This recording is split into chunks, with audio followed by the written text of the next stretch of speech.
আজকে আমি কি করে টক দই পাততে হয় সেটাই দেখাবো।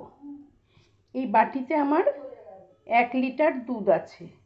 এই দুধটাকে আমি ভালো করে উনানে বসিয়ে আগে ফুটিয়ে নিয়েছি।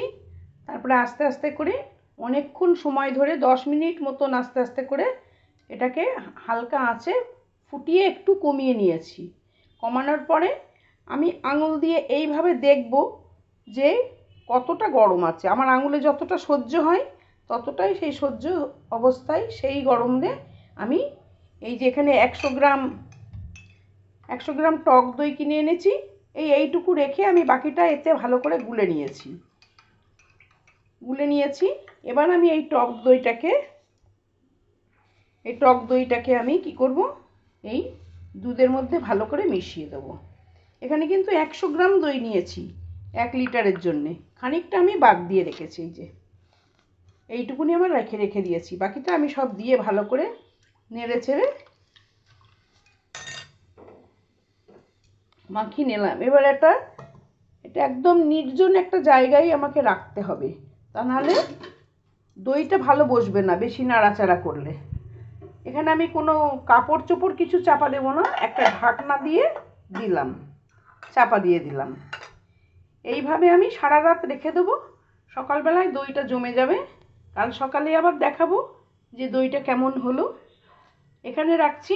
আপনারাও এইভাবে দই পেতে দেখুন, নিশ্চয়ই পারবেন। ঘরোয়া দই খেতে, ঘরে পেতে দই খাওয়া খুব ভালো।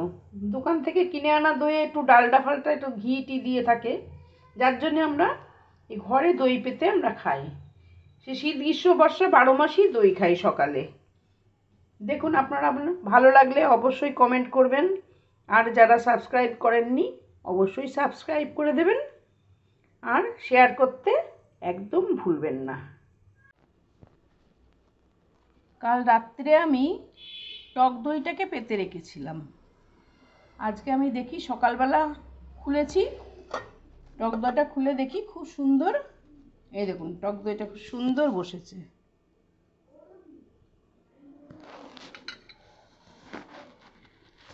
একটু হাতায় করে কেটে দেখাচ্ছি। এই যে খুব সুন্দর টক দই বসে গেছে। এই যে টক দইটা কেমন হয়েছে আপনারা অবশ্যই জানাবেন, কমেন্ট করবেন, শেয়ার করবেন, আর সাবস্ক্রাইব করতে একদম ভুলবেন না যে আমার টক দইটা কেমন হলো। অবশ্যই সাবস্ক্রাইব করবেন আর লাইক করে দেবেন একটা। এই যে আপনারাও এইভাবে টক দই বসিয়ে দেখুন, খুব সুন্দর হবে। কিনে দই একদম খাবেন না, এইভাবে দই তৈরি করে ঘরে খাবেন, তাহলে শরীরের পক্ষেও খুব ভালো, স্বাস্থ্যকর জিনিস এই দইটা।